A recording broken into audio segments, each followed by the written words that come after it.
నాతో నీ ప్రజలతో మాట్లాడు అయా.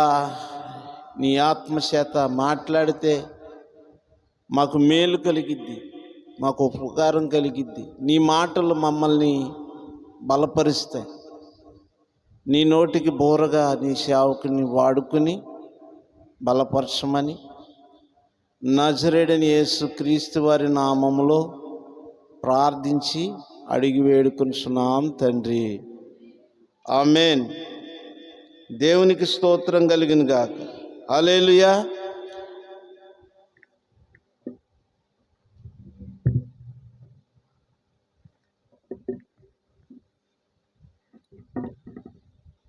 హల్లెలూయా.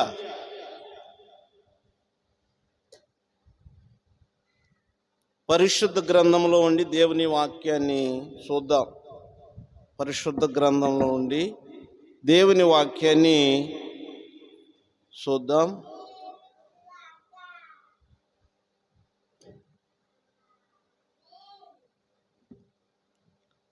హెబ్రీయులకు రాసిన పత్రిక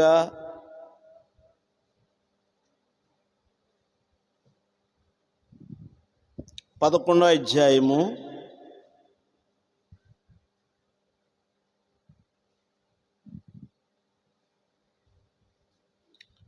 11వ అధ్యాయాన్ని చదువుకుందాం.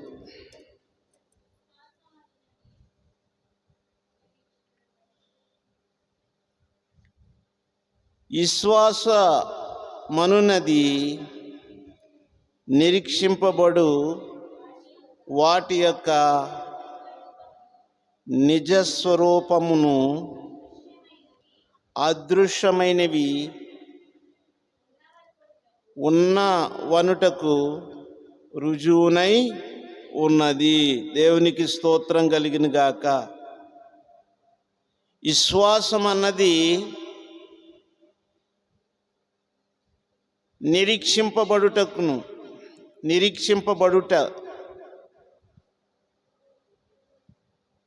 వాటి యొక్క నిజస్వరూపమును, అదృశ్యమైనవి ఉన్నవనుటకు రుజువునై ఉన్నవి. దేవునికి స్తోత్రం.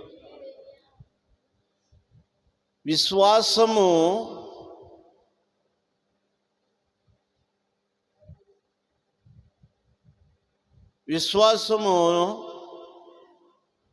నిరీక్షణకు ఆధారం మాట.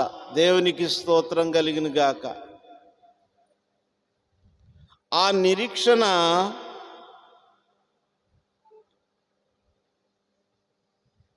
ఎలా ఉండాలని అంటే, అదృశ్యమైనవి ఉన్నవనుటకు సాక్ష్యం, రుజువై ఉన్నవి. దేవునికి స్తోత్రం.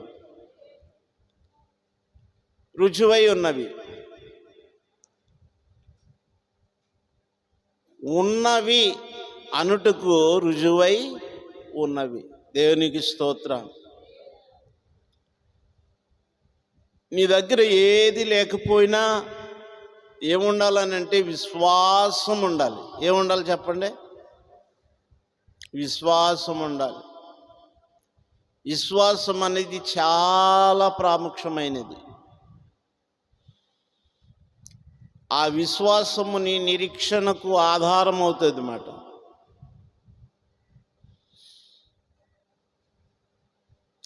అదృశ్యమైనవి ఉన్నవనుటకు రుజువై ఉన్నదనంటే, నువ్వు దేనిని బట్టి విశ్వాసిస్తున్నావో అది ఖచ్చితంగా జరుగుతుంది అదని రుజువు మాట. దేవునికి స్తోత్రం. హల్లెలూయా. ఇక్కడ చాలామంది ఉన్నారు. అనేకమైన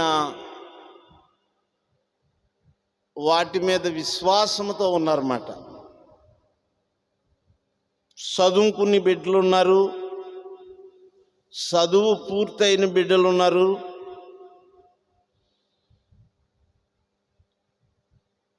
తల్లిదండ్రులు ఉన్నారు.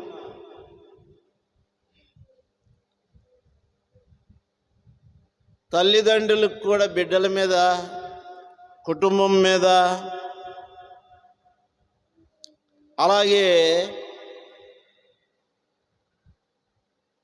వారి జీవితం మీద, వారి యొక్క భవిష్యత్తు మీద విశ్వాసం ఉన్నది. దేవునికి స్తోత్రం. విశ్వాసం లేకపోతే మీరు ఇక్కడి వరకు వచ్చేవారు కాదు. మీకు విశ్వాసం ఉన్నది కనుక దేవుడు నా పట్ల ఈ కార్యం చేస్తాడని ఖచ్చితంగా వచ్చారు. దేవునికి స్తోత్రం కలిగినగా. హేబేలు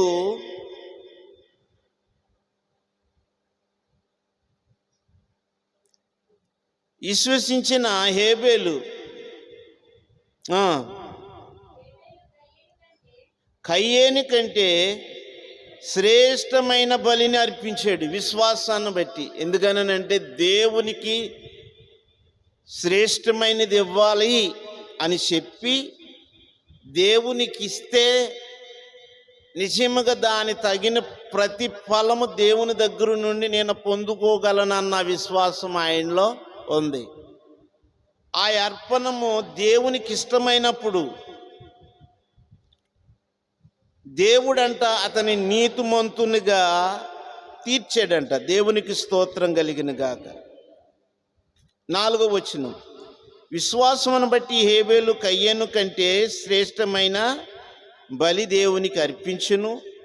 దేవుడు అతని అర్పణను గురించి సాక్ష్యమిచ్చినప్పుడు అతడు విశ్వాసమును బట్టి నీతిమంతుడని సాక్ష్యము పొందెను. దేవునికి స్తోత్రం.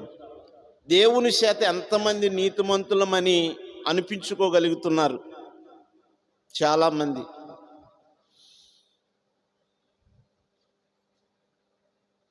ఐదవ వచనం, విశ్వాసమును బట్టి హానోకు మరణము చూడకుండా మరణము చూడకుండానట్లు కొనుపోబడిను. అతడు కొనుపోబడక మునుపు దేవునికి ఇష్టుడై ఉండినని సాక్ష్యము పొందెను. దేవునికి స్తోత్రం. హానోకు ఏం చేశాడంట? విశ్వాసముతోనంట దేవునితో కొనుపోబడ్డాడంట. కొనుపోబడక మునుపు దేవునికి ఇష్టుడుగా జీవించాడంట. అది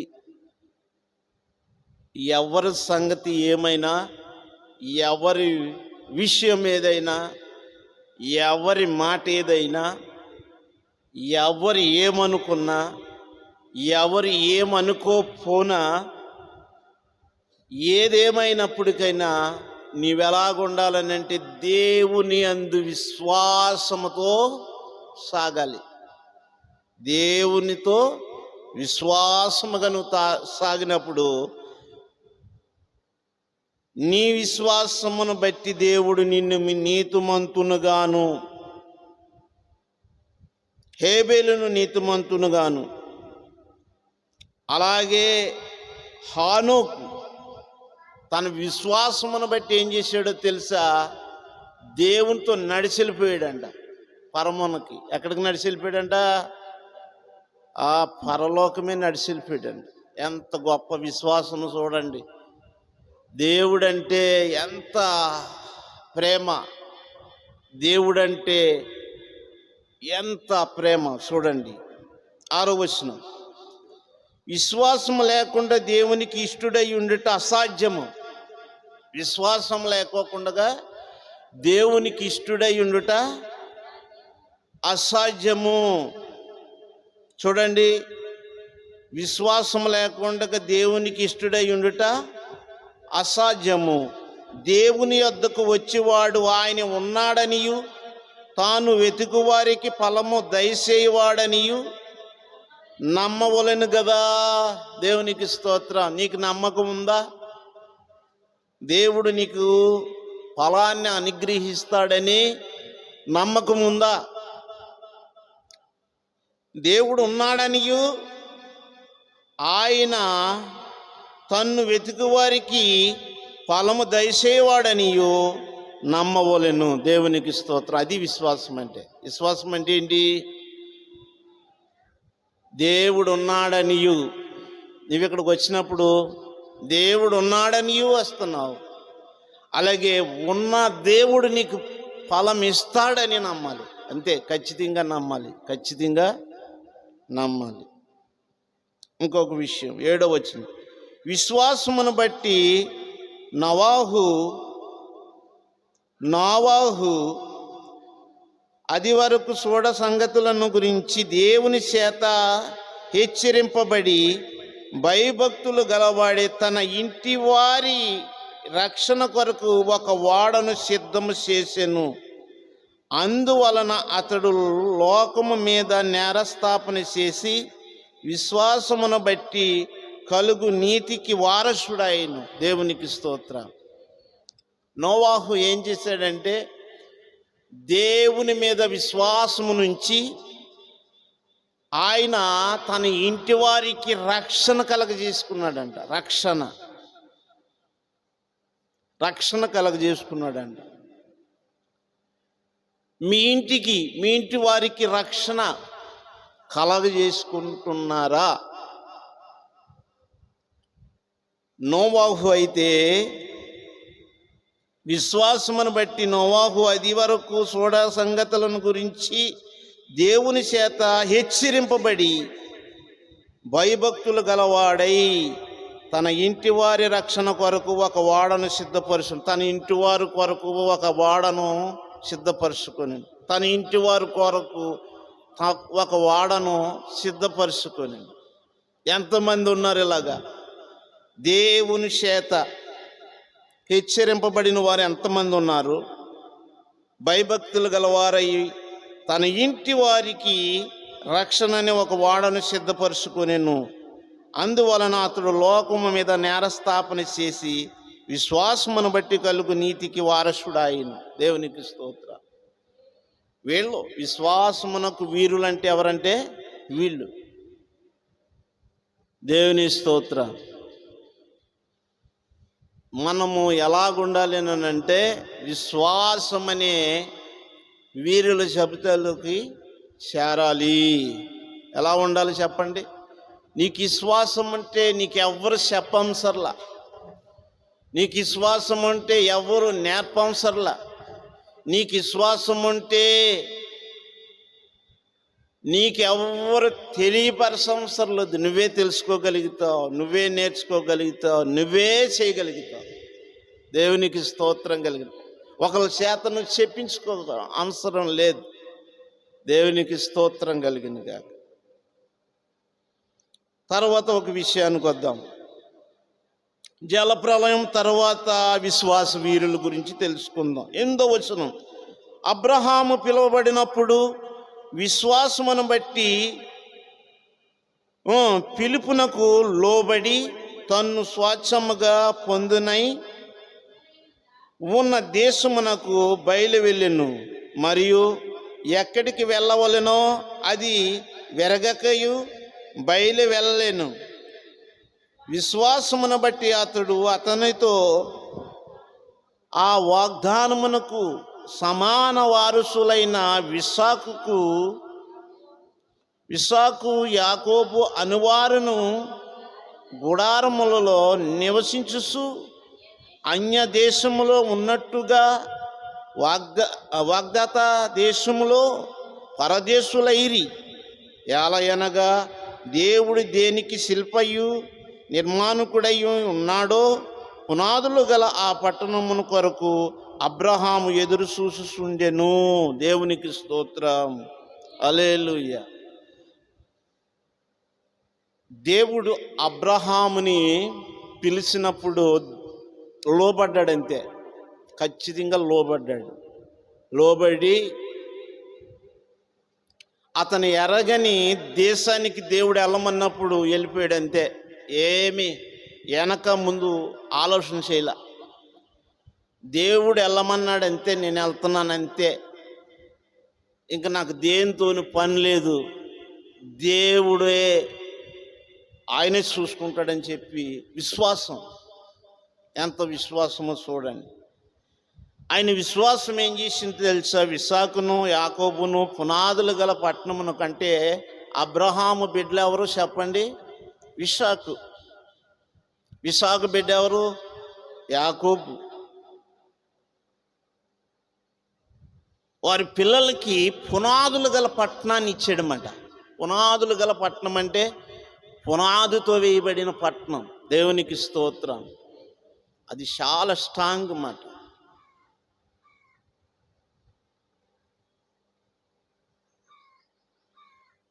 పదకొండవ వచనం, విశ్వాసమును బట్టి శారా వాగ్దానం చేసిన వాడు నమ్మదగిన వాడనియు వెంచుకొనెను గనుక తాను గర్భము ధరించుటకు శక్తి పొందెను. విశ్వాసమును బట్టి ఏం చేసిందో తెలుసా? గర్భమును ధరించిందంట శారా. దేవుడంటే నీకు నమ్మకం ఉండాలి, ఖచ్చితంగా నమ్మకం ఉండాలి. చాలామందికి నమ్మకం లేకే పరిస్థితులు బాగోలేదు. కారణం ఏంటంటే విశ్వాసం లేక, నమ్మకం లేక. ఏదైనా జరిగిందంటే, అయ్యగారండి నా గురించి ప్రార్థన చేయండి, ఫోన్లో ప్రార్థన చేయండి. నువ్వు ప్రార్థన చేస్తే పోదా, నువ్వు ప్రార్థన చేస్తే పోదా జ్వరం, నువ్వు ప్రార్థన చేస్తే యేసన్ గారంట ఆయన సేవ చేస్తున్న దినాలోనంట ఓ తల్లి పెద్దావిడి, అయ్యమ్మ వాడి గురించి ప్రార్థన చేయండి అయ్యా అన్నదంట. సరే చేద్దామమ్మా అన్నాడంట ఆయన. అలా కదా నువ్వేమైనా చెయ్యాలయ్యా అన్న. అల్లకంటే అంటే ఆడి ఇక్కడ లేడు కానీ ఇదిగో ఫోన్ చేసి ఇస్తాను, ప్రార్థన చేయండి అయ్యా. ఫోన్లు అంటున్నావు కదా, తర్వాత చేద్దాంలే అమ్మా అంటున్నాడంట. అలా కదయ్యా, నువ్వేమైనా సరే చెయ్య, నీ ప్రార్థన నా బిడ్డను మార్చాలి, నా బిడ్డనే మార్చాలి అని టిక్కు అని కొట్టించిందంట.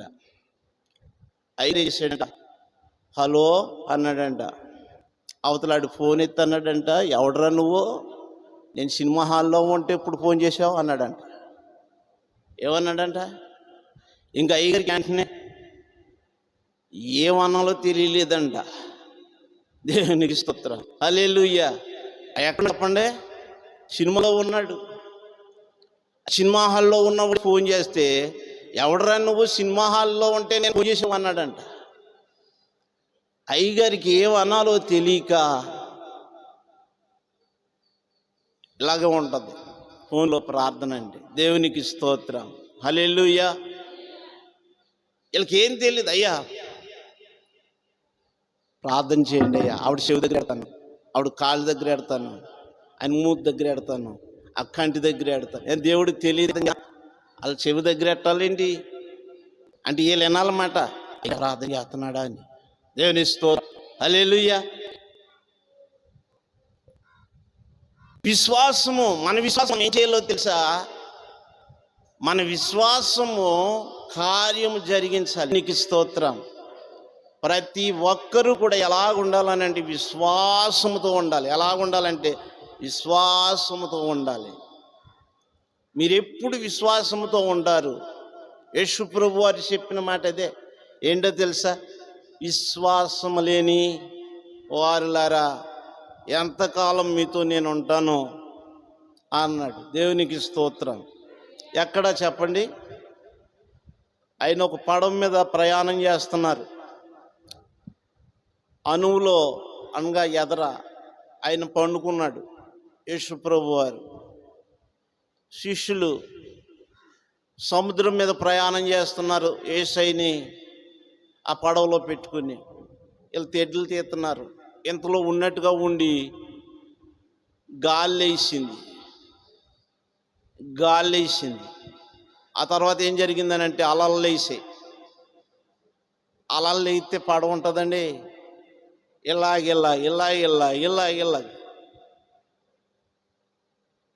వీళ్ళు ఏం చేయాలి? యేసు నామములో నిన్ను గద్దిస్తున్నా అని గాలిని అనాలా వద్దా? వీళ్ళు ఏం చేశారో తెలుసా? యేసయ్య దగ్గరికి వెళ్ళి, అయ్యా నశించిపోతున్నాం, లెగు లెగు లెగు లెగు లెగు లెగు. ఇప్పుడు ఉన్న పరిస్థితులు కూడా అలాగే ఉన్నాయి. లెగవయ్యా, లెగు లెగు లెగు, నశించిపోతున్నాం. యేసయ్య నీతోటే ఉన్నాడు. నువ్వు ప్రార్థన చేయటం మానేశావు. నశించిపోతున్నాం అయ్యా, నశించిపోతున్నాం, లెగు లెగు లెగు లెగు. యేసయ్య అసలు వీళ్ళు ఏం చేస్తారా అని చూడైన.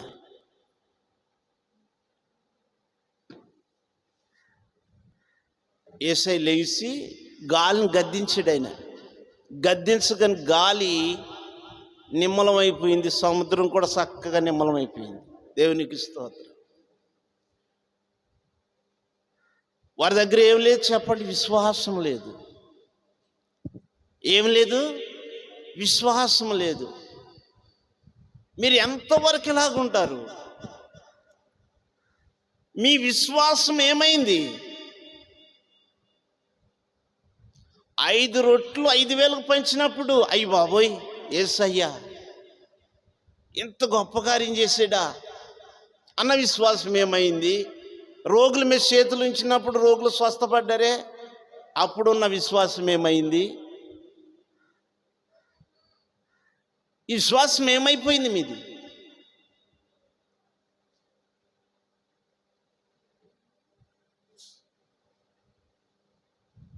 అలాంటి దేవుడు మనతో ఉన్నాడన్న విశ్వాసం ఏమైంది? ఒక్కసారి మీ విశ్వాసాన్ని ఎప్పుడైనా పరీక్షించారా? ఖచ్చితంగా. దేవునికి స్తోత్రం, హల్లెలూయా. మీరెప్పుడు అలాగుండటం దేవునికి ఇష్టం లేదు. ఇక్కడ శారా చూస్తే శరీరం అంతా ఉడికిపోయింది. 90 సంవత్సరాలు వచ్చేసాయి ఆవిడికి. దేవుడు అన్నాడు, నీవు గర్భవతి అయి కుమారుని కంటావని దేవుడు చెప్పాడు.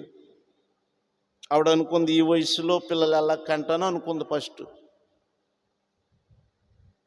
దేవుడు అన్నాడు, ఎందుకు నవ్వుతున్నావు శారా? నా మాటలో ఏమన్నా తేడా ఉందా అన్నాడు.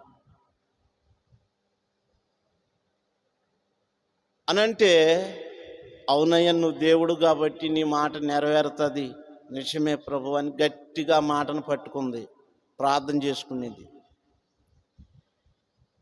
ఆ మాట చదువు 11వ వచనాన్ని. విశ్వాసమును బట్టి శారా వాగ్దానం చేసిన వాడు నమ్మదగిన వాడని ఎంచుకొనెను గనుక తాను వయసు గతించినదైనను గర్భము ధరించుటకు శక్తి పొందెను. దేవునికి స్తోత్రం. అందుచేత మృత తులుడైన ఆ యువకుని నుండి సంఖ్యకు ఆకాశ నక్షత్రము వలె సముద్ర తీర మందలి లెక్కింప సౌఖ్యము కాని ఇసుక వలెను సంతానము కలిగెను. దేవునికి స్తోత్రం. సముద్రం వారనున్న ఇసుక నువ్వు ఇసుక రేణులు లెక్కెట్టగలవా? ఇసుక రేణులు లెక్కెట్టగలవా? ఆకాశ నక్షత్రాలను లెక్కెట్టగలవా? అంతమంది సంతానం ఇస్తాను శారా అన్నాడు.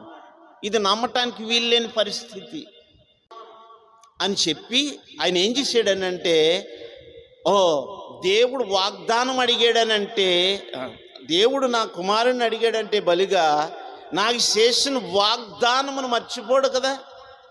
సరే దేవుడు ఎందుకు అడిగాడు అని చెప్పి తన కుమారుని బలి ఇవ్వటానికి వెనక తీయలేదంటే, ఎందుకని? వాగ్దానమును పొందిన వాడు. దేవునికి స్తోత్రం. మీకు ఈ సంవత్సరాలు వాగ్దానాలు వచ్చాయి కదా, మీ వాగ్దానాలు ఒకసారి జ్ఞాపకం చేసుకోండి. దేవుడు మీకు వాగ్దానం చేశాడు. ఆ వాగ్దానము, దేవుడు చేసిన వాగ్దానము జ్ఞాపకం చేసుకోండి. మీతో చక్కగా వాగ్దానాలు. మేము మొన్న మా వాగ్దానాలన్నీ చూసుకున్నాం. మా పిల్లలు మేము చూసినప్పుడు ఎవరికి తగిన వాగ్దానం వారికి దేవుడు ఇచ్చాడన్నమాట. ఈ మధ్యలో కొన్ని చిక్కులు రావచ్చు, కొన్ని విధానాలు రావచ్చు, కొన్ని రకరకాలుగా ఆ మధ్యలో రావచ్చు. అప్పుడు ఆ వాగ్దానం దగ్గర పెట్టినప్పుడు ఈ వాగ్దానాన్ని బట్టి చూస్తే దేవుని యొక్క ప్రణాళిక మన పట్ల ఉన్నది. దేవునికి స్తోత్రం. అబ్రహాము గారు కూడా అదే విశ్వాసంతో ఏం చేశాడు తెలుసా? వాగ్దానం చేసిన వాడు నమ్మదగిన దేవుడు గనుక నా కుమారుని బలి అడిగాడు, అసలు నాలో ఉన్న పట్టు ఏంటో తెలుసుకుంటానికి అని చెప్పి బలి ఇవ్వటానికి వెనక తీయకోకుండా తీసుకెళ్ళి అర్పించటానికి ఇష్టపడ్డాడు. కానీ దేవుడు ఆయన వాగ్దానం ఉన్నది కనుక అబ్రహాం ఆగమన్నాడు. నీ కుమారుడికి బదులుగా అదిగో ఆ పొదలో ఉన్న గొర్రెని తీసుకొచ్చి, నీ దగ్గరున్న విశ్వాసము ఎలాంటిదని తెలిసి పోవాలని. దేవునికి స్తోత్రం. అసలు నువ్వేం చేస్తావా అని. నీకు గట్టిగా ఆనందం అయితే మందిరానికి వచ్చేస్తావు.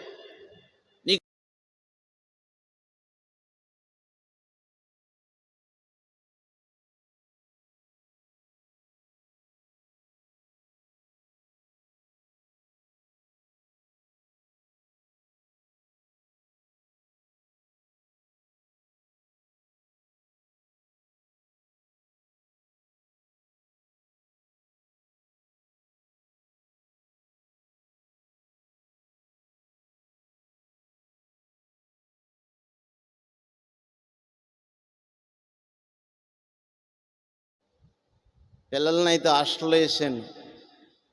నేనేం చేయాలో తెలియని పరిస్థితి మాట.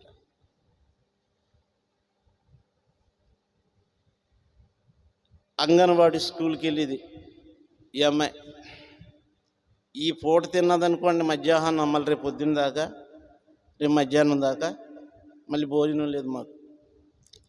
ఎందుకు లేదనంటే అప్పు చేసి తినొచ్చు, అప్పెలా తీరుతా ఎగదొద్దో. దేవుని స్తోత్ర.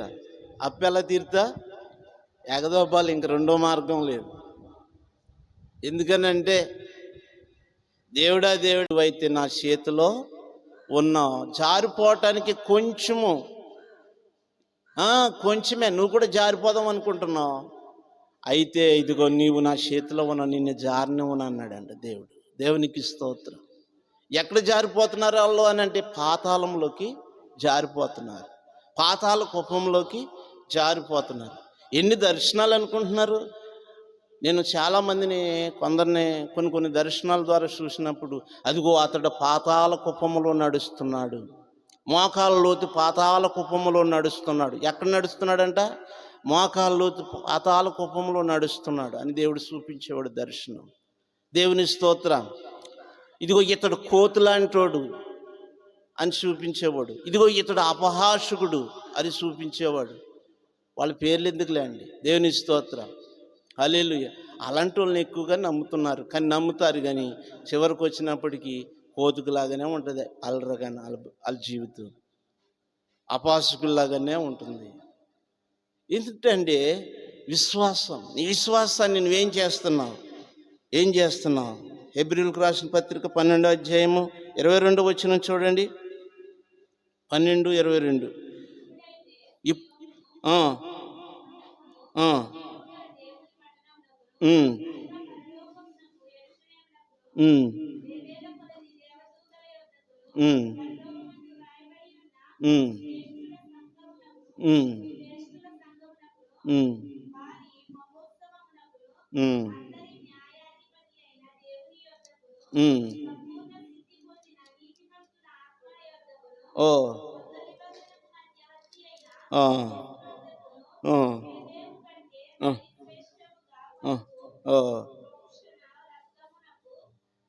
దేవునికి స్తోత్రం. ఇది జీవము గల దేవుని పట్టణం అంటే ఇది.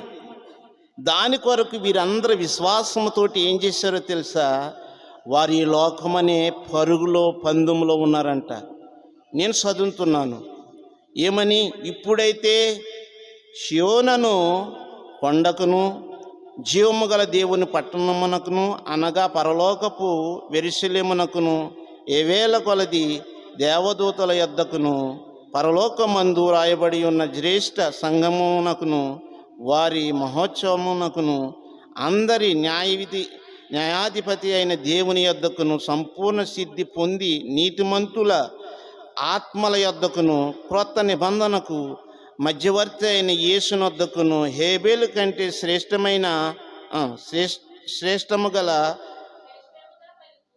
శ్రేష్టముగా పలుకు ప్రోక్షణ రక్తమునకును మీరు వచ్చి ఉన్నారు. దేవునికి స్తోత్రం. చూడండి, భక్తులందరికంటే ఇంతకుముందు ఎంతోమంది భక్తులు రకరకాలుగా హింసింపబడ్డారు, బాధలు పడ్డారు, హతసాక్షులయ్యారు. ఎన్నో చక్కటి జీవితము, ఎలాంటి జీవితం అనంటే దేవునికి అనుకూలమైన జీవితం జీవించి హతసాక్షులైపోయిన వారి కంటే దేవుడు నీకు గొప్ప బహుమానం ఏంటో తెలుసా? నువ్వు ఏ కష్టము, ఏ బాధ అనగా రక్తము కారినంతగా మీరు బాధపడలేదు, కానీ అలాంటి వారికి ఈ సంఘానికి దేవుడంట పరలోక రాజ్యాన్ని సిద్ధపరిచాడంట. దేవునికి స్తోత్రం. చూసారా ఎంత గిఫ్టో తెలుసు యేసుప్రభు వారు రావటం వలన. అందుకని యేసుప్రభు వారు మీ యొక్క ప్రతి అవసరతలు కూడా ఎలా తీరుస్తాడనంటే, ఆయన మహిమైశ్వర్యములోని మీ ప్రతి అవసరతను తీర్చును. ఆయన ఎవరంటే విశ్వాసమునకు కర్తయో దాన్ని కొనసాగించేవాడనై ఉన్నాడు. నువ్వు విశ్వాసము కలిగి ఉంటే దాన్ని కొనసాగించేవాడు ఎవరంటే ప్రభువే. ప్రేమైన దేవుని బిడ్డలారా, మీరు విశ్వాసమునకు కర్తలై ఉన్నారు. విశ్వాసముతో ఉండండి, నమ్మకముతో ఉండండి, గొప్ప కార్యాలు మీరు చూడగలుగుతారు. దేవునికి స్తోత్రం. ఏముందంట? నీలో రోగము లేదని విశ్వాసం ఉండాలి. దేవునికి స్తోత్రం. నీలో బలహీనత లేదని విశ్వాసం ఉండాలి. నీవు నాకు దేవుడు ఉన్నాడు, నా ప్రతి అవసరం తీరుస్తాడని విశ్వాసం ఉండాలి. నువ్వు విశ్వాసముతో ముందుకు సాగినప్పుడు దేవుడు గొప్ప కార్యాలు చేస్తాడు. నువ్వు అలాగ వాడములిగిపోనట్టుగా తెగ ఆలోచించేసి కృంగిపోతున్నావు అనుకో, ఆయన అంటాడు కదా, శ్రమ దినమున నువ్వు కృంగిపోవుట శాతకాని వాడివి. దేవునికి స్తోత్రం. నువ్వు శాతకాని వాడివి అవుతావు. ఏం చేయాలంటే శ్రమ వచ్చినప్పుడు ఏం చేయాలి? విశ్వాసముతో ఉండి ప్రార్థన చేయాలి. విశ్వాసంతో ఉండి ప్రార్థన చేయాలి. నువ్వు పట్టుదల కలిగి ప్రార్థన చేస్తే నీ విశ్వాసమును కర్త అయిన దేవుని యొక్క కార్యమును చూడగలుగుతావు. దేవునికి స్తోత్రం. గొప్ప కార్యం చూడగలుగుతావు. ఎందుకో తెలుసా? మరి మోషే ఐగుప్తు యొక్క సుఖమును విడిచిపెట్టాడు. ఐగుప్తు యొక్క రాణికి కొడుకుగా ఉండటానికి ఇష్టపడలేదు. కారణం ఏంటో తెలుసా? దేవుని ప్రజలతో శ్రమ పడటానికి ఆయన ఇష్టపడ్డాడు. అందులో ఉంది మన చదివిన దాంట్లో. అయితే ఎందుకు ఇష్టపడ్డాడో తెలుసా? దేవుని యొక్క నీతి అందులో కనిపిస్తుంది, దేవుని ప్రేమ కనిపిస్తుంది, దేవుని సహవాసం కనిపిస్తుంది, దేవునితో నడిచటం, దేవుని మాట ప్రకారం జీవించటం కనిపిస్తుంది. కనుక ఆయన శ్రమ అయినా సరే సంతోషించబడ్డాడు మోషే. అందుకని మోషేని దేవుడు ఏం చేశాడో తెలుసా? గొప్ప నాయకుడిగా చేశాడు. ఎందుకో తెలుసా? దేవునితో వెళ్ళినప్పుడు నిన్ను గొప్ప నాయకుడిగా చేస్తాడు దేవుడు. ఐగుప్తులో యేషూబుని ఎలా చేశాడు? ఎన్ని శ్రమలు, ఎన్ని ఇబ్బందులు, ఎన్ని కష్టాలు పడినప్పటికైనా దేవుడు అతన్ని విడిచిపెట్టలేదు, దేవుడిని అతడు విడిచిపెట్టలేదు. అందుకే అతన్ని ఏం చేశాడో తెలుసా? గొప్ప ప్రధానమంత్రిగా చేశాడు. దేవునికి స్తోత్రం. నీ జీవితంలో కూడా ఘనతాైశ్వర్యములు ఇవ్వటానికి ఆయన ఇష్టపడుతున్నాడంటే కారణం ఏంటో తెలుసా? నీవు దేవునితో శ్రమ పడటమో నువ్వు ఇష్టపడాలి, దేవునితోటి కష్టపడటం ఇష్టపడాలి, దేవుని యందు విశ్వాసం కలిగి ఉండటం ఇష్టపడాలి. అబ్రహామును చూడండి. అబ్రహాం, నువ్వు నీ తండ్రి ఇంటిని విడిచిపెట్టిరా, నీ బంధువుని విడిచిపెట్టిరా, ఇదిగో నేను చూపిస్తున్న దేశానికి వెళ్ళు, నిన్ను గొప్ప జనముగా చేస్తానంటే అది నమ్మి అబ్రహాము బయటకు వచ్చాడు. బయటికి రాగానే జరిగింది ఏంటో తెలుసా? అబ్రహాముని గొప్ప ఐశ్వర్యవంతుడిగా చేశాడు దేవుడు. దేవుని స్తోత్రం. దాసుల్ని ఇచ్చారు, గాడిదలు, ఒంటులు, అనేకమైన ఆస్తులు ఇచ్చి ఎంతో ఆయన కీడు చేయాలనుకున్న వారిని కూడా దేవుడు వారితో మాట్లాడాడు. ఇదిగో అబ్రహాము జోలికి వెళ్ళమాకు, అబ్రహాం భార్య జోలికి వెళ్ళమాకు. అతను ఎవరో తెలుసా? ఆయన గొప్ప ప్రవక్త, ఆయన ఒక గొప్ప సేవకుడు, గొప్ప వ్యక్తి. ఆయన జోలికి వెళ్ళావంటే నీ రాజ్యం పాడైపోద్ది, నీ బిడ్డలు పాడైపోతారు, నీ కుటుంబం పాడైపోతుంది అని దేవుడు మాట్లాడితే అప్పుడు అబ్రహాముకి తనకి బహుమానాలు ఇచ్చి పంపించాడంట. అయ్యా, నువ్వు ఇలాగెందుకు చెప్పలేదు నాకు? నీ భార్యని చెల్లెలు అన్నావు, ఆమె నేను చేసుకుందాం అనుకున్నాను అన్నాడు రాజుగారు. లేదయ్యా నా ప్రాణం మీదకి వచ్చేటట్టు ఉన్నది, అందుకే ఇలాగ అన్నాను అని అంటే, అయ్యో నువ్వు అలాగ అనకూడదే, నువ్వు భార్య అని ఉంటే నేను ఇంకా బాగుండేది. ఇప్పుడు దేవుడు నాతో మాట్లాడాడు, ఇదిగో నేను ఇస్తున్నాను కొన్ని బహుమానాలు, ఇదిగో నీకేం కావాలో అన్నీ ఇస్తున్నాను, ఇది తీసుకుని వెళ్ళిపోయి ఎక్కడో బతుకు అని చెప్పి ఆ రాజుగారు పంపించాడు. అంటే దేవుడు తలుసుకుంటే నీకు ఏ రకంగా ఆదరణ కలిగింది. అబ్రహాము ఒట్టిగా వెళ్ళాడు, విశ్వాసంతో ఆస్తిపరుడయ్యాడు. ఆయన ఎక్కడ విడిచిపెట్టాడు దేవుడు, ఈ లోకంలో సిగ్గుపరిచాడా? ప్రేమైన దేవుని బిడ్డలారా, దేవుని వాక్యాన్ని జాగ్రత్తగా ఆలోచించి, విశ్వాస వీరులంటే మీరు విశ్వాసంతో ఉండాలి, మీరు విశ్వాసంతో ప్రార్థన చేసుకోవాలి. అయ్యా అని ప్రార్థన చేయండి, దేవుని యందు గొప్ప ఆనందము సంతోషము పొందుకుంటారు. దేవుడి మాటలు దీవించును గాక. ఆమేన్. ఆమేన్. వందనాలు. ప్రార్థన చేసుకుందాం. అందరూ లేచి నిలబడండి, సార్ ప్రార్థన చేసుకుందాం. పరిశుద్ధుడా తండ్రి, మీకు వందనాలు. అయా నీకు స్తోత్రం తండ్రి, నువ్వు గొప్ప దేవుడు నాయన, వాగ్దానం ఇచ్చిన దేవుడు మరో నాయన, మర్చిపోవు తండ్రి. యేసయ్యా నీకు వందనాలు. విశ్వాసమునకు కర్తయు దాన్ని కొనసాగించిన వాడివైన నా యేసు నీకు వందనాలు, స్తోత్రాలు. ఇదిగో నీ విశ్వాసం